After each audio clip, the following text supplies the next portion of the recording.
ఏలేశ్వరం మండలం చియానవరం గ్రామంలో పీహెచ్సీ సెంటర్ను మండల పరిషత్ అధ్యక్షులు గొల్లపల్లి బుజ్జి సందర్శించారు. ఈ సందర్భంగా మండల పరిషత్ అధ్యక్షులను doctor B Jayaram, doctor G Nagalakshmi సాల్వతో సత్కరించారు. ఈ సందర్భంగా అద్దె భవనంలో నిర్వహిస్తున్న ఆసుపత్రి కార్యకలాపాలను ఎంపీపీ స్థానిక నాయకులతో కలిసి పరిశీలించారు. డాక్టర్లు ప్రజలకు, రోగులకు అందుబాటులో ఉండాలని సూచించారు. అనంతరం గ్రామంలో నూతనంగా నిర్మాణం చేపడుతున్న పీహెచ్సీ ఆసుపత్రి భవనాన్ని గొల్లపల్లి బుజ్జి పరిశీలించారు. నిర్మాణ పనులపై సంతృప్తి వ్యక్తం చేశారు. ఈ సందర్భంగా ఆయన మాట్లాడుతూ నియోజకవర్గ ఎమ్మెల్యే వరపుల సత్యప్రభు చొరవతో నూతన ఆసుపత్రి నిర్మాణ పనులు వేగవంతంగా జరుగుతున్నాయని అన్నారు. దాదాపుగా 70% పనులు పూర్తయ్యాయని తెలిపారు. అద్దె భవనంలో నిర్వహిస్తున్న పీహెచ్సీకి సంబంధించి ఆసుపత్రి డాక్టర్లు పలు మౌలిక సదుపాయాలు కోరారని, వారి సూచన మేరకు మౌలిక సదుపాయాలు సమకూర్చడం జరిగిందని, త్వరలోనే స్థానిక శాసనసభ్యులు వారి చేతుల మీదుగా అందజేయడం జరుగుతుందని తెలిపారు. ఈ కార్యక్రమంలో ఎంపీడీఓ రామరాజ్ వర్మ, బజకి కన్నారావు, మందపాటి అల్లర్కరాజు, చిక్కా లక్ష్మణరావు, బుజ్జిరాజు, కాలారి సత్యబాబు, పలువురు కూటమి నాయకులు, కార్యకర్తలు, ఆరోగ్య శాఖ సిబ్బంది పాల్గొన్నారు. అందరికీ నమస్కారం.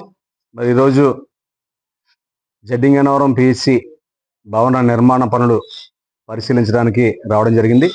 నాతో పాటుగా మరి స్థానిక పెద్దలు, మరి మెడికల్ ఆఫీసర్లు, సిబ్బంది, ఎంపీడీఓ గారు అందరూ కూడా పరిశీలించడం జరిగింది. పనులన్నీ కూడా మరి సంతృప్తిగానే జరుగుతూ ఉన్నాయని చెప్పి భావిస్తూ ఉన్నాం. మరి అతి త్వరలోనే దీన్ని ప్రారంభించడానికి మరి గౌరవ ఎమ్మెల్యే గారు శ్రీమతి వరపుల సత్యప్రభు రాజా గారు మరి కృషి చేస్తూ ఎటువంటి ఆటం రాకుండా నిధులు కానీ ఆటంకాలు లేకుండా మరి చేస్తూ ఉన్నారు. దాని మీద చాలా వేగవంతంగానే నిర్మాణం జరుగుతుందని చెప్పి మేము భావిస్తూ ఉన్నాం.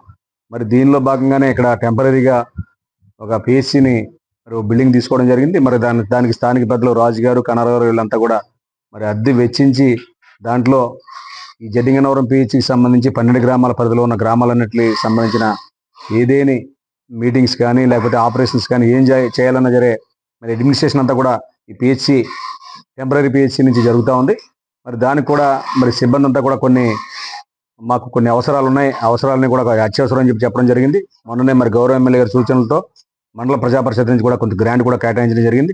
అవి కూడా ఎమ్మెల్యే గారి చేతుల మీదుగానే ఆ టెంపరీ పిహెచ్సి భవనంలో మరి ఏర్పాటు చేసుకుని వారందరికీ కూడా ఎటువంటి ఇబ్బందులు లేకుండా ఇక్కడ విధులు నిర్వహించడానికి ఏ ఇబ్బందులు లేకుండా ఏదైతే వారు అడిగారో అవన్నీ కూడా సమకూర్చడానికి మేము ముందున్నామని చెప్పడానికి సంతోషిస్తూ మరి అతి త్వరలోనే ఈ పిహెచ్సి భవనం ఏలేశ్వరం మండలంలో మొట్టమొదటి పిహెచ్సి భవనంగా మరి జడ్డింగనవరం పిహెచ్సి భవనం నిర్మాణం జరుగుతూ ఉంది. ప్రారంభించడానికి కూడా సిద్ధంగా ఉన్నామని చెప్పడానికి సంతోషిస్తూ మరి దీనికి సంబంధించిన ఏదైనా ఇబ్బందులు కానీ మరి ఇతర కాంట్రాక్ట్కి సంబంధించిన విషయాలు కానీ ఏమన్నా సరే మేము మండల ప్రజాపరిషత్ నుంచి అలాగే గౌరవ ఎమ్మెల్యే గారు కూడా మరి ఈ పిహెచ్సి భవనాన్ని ప్రతిష్టాత్మకంగా నిర్మాణం చేయడం, మరి ఈ మండలంలో లేని పిహెచ్సి భవనాన్ని నిర్మాణం చేయడం, ప్రజలకు అంకితం చేయాలనే ఆలోచనతోనే మేము పనిచేస్తున్నందుకు సంతోషిస్తూ సెలవు తీసుకుంటున్నాను.